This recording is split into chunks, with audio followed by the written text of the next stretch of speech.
Alors ce palmarès, Sorlin Chanel est avec nous en plateau à l'occasion du Grand Prix Sport et e-sport de stratégie qui était donc dans les starting blocks, Sorlin.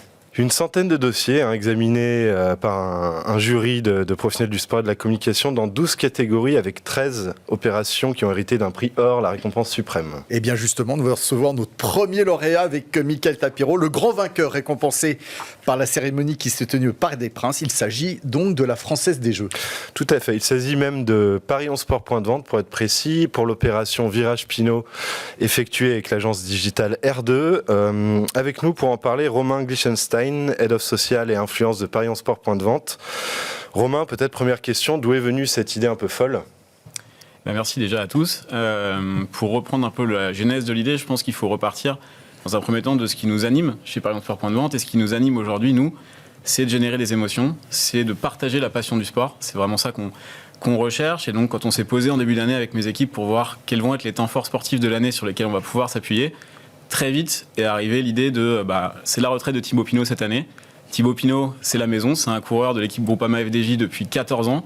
C'est une icône dans le cyclisme, mais pas que. C'est quelqu'un qui représente justement ses émotions, quelqu'un avec énormément de panache, que les gens adorent. Donc on s'est très vite dit, il y a quelque chose à faire là-dessus. Restait à savoir quoi, comment. Et donc ça, après, on a vite aussi commencé à en discuter avec nos amis de la Fédération Française de la Loose, donc notre partenaire avec qui on fait beaucoup de choses depuis plusieurs années. Voilà, la fameuse Bible de la Loose. On est allé sourcer, on est équipé. C'est ça. Et donc on s'est, comme eux aussi, on partage avec eux cette passion pour le sport, avec un petit ton décalé et un vrai amour pour Thibaut Pinot aussi.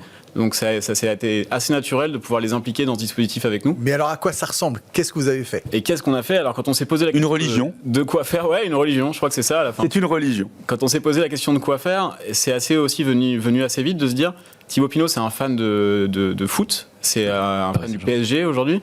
Donc, est-ce qu'on ne ferait pas quelque chose autour de cette passion pour le foot et essayer de recréer cette passion qu'il peut y avoir dans l'univers du foot, dans le cyclisme ? Et ce qui représente bien l'univers du foot et la passion du foot, c'est les virages, c'est là que se réunissent les supporters. Donc très vite est arrivée l'idée de se dire on va faire un virage pour Thibaut Pinot, et donc ce fameux virage Pinot. Et après, il restait la question évidemment du où, et donc ça aussi, on s'est très vite posé la question, c'est son dernier Tour de France. Il s'avère, clin d'œil de l'histoire, que l'avant-dernière étape, ça passe juste à côté de chez lui. Et c'est là qu'on va se mettre dans le col du petit ballon, et puis on va réunir tous ces supporters pour partager. Formidable. Choisir Thibaut Pinot dans un sport populaire avec énormément d'humilité, parce que d'ailleurs il en parle très très bien dans le magnifique la Bible de la loose du sport français. Thibaut Pinot, il se prend pas pour quelqu'un d'autre. C'est un bon champion. Ça n'a pas été un immense champion comme certains, mais justement il a réussi autour de ça à créer de la proximité, de la modestie, du fait qu'on peut s'assimiler à lui quand on est supporter. Alors justement, ce qui est formidable dans votre opération, franchement, je suis assez fan, c'est que des virages Pinot déjà, des virages on en trouve dans toutes les courses, donc dans toutes les courses vous serez présent. Moi j'aimerais bien savoir, maintenant que c'est devenu un mythe, maintenant que vous avez créé une religion, à quand est-ce que Thibaut Pinot sera canonisé ? On espère bientôt, on a d'autres choses là dans les bacs, on va dire, pour les prochains mois. On espère qu'il y a des belles surprises qui vont arriver, mais c'est pas fini. On a continué à raconter l'histoire déjà avec la Lombardie qui était sa dernière course. On a refait un petit peu ce dispositif de virage dans un bar pour toutes les personnes qui n'ont pas pu aller sur place en Lombardie, qui a encore une fois super bien marché. On a réussi à retrouver un peu ce sel qui fait l'ambiance du virage. On a encore plein d'autres choses, plein de beaux projets, et donc on espère pouvoir effectivement canoniser ça un jour. Je reviens quand même au Tour de France. L'opération, finalement, a bénéficié d'un écho très large. Est-ce que vous pourriez nous en dire un peu plus sur les chiffres clés et les retombées de cette opération ? Ouais, c'est une OP qui est effectivement sans précédent, comme on disait tout à l'heure. Une première, je pense, dans l'histoire du cyclisme, et peut-être même du sport, le fait de se greffer comme ça sur un événement pour créer un rendez-vous pour les supporters.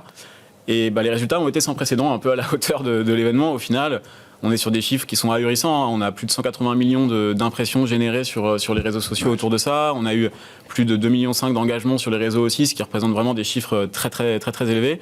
On a eu plus de 400 retombées presse autour de l'événement. On a eu aussi la une de l'équipe le lendemain, qui a pu diffuser aussi une photo où on remontrait le virage et qui mettait en avant Thibaut Pinot. Et puis, on avait même eu le président Macron qui a fait un tweet sur l'événement. Donc, je pense que là, on peut dire que tout le monde a vu passer l'opération. Sorlin, c'était un plébiscite. Le jury était unanime. A priori, oui. Il n'y a pas eu trop de discussion. Parfois, c'est très serré, mais en l'occurrence, l'opération a fait consensus. Romain Glichenstein, merci, bravo, félicitations. Merci beaucoup.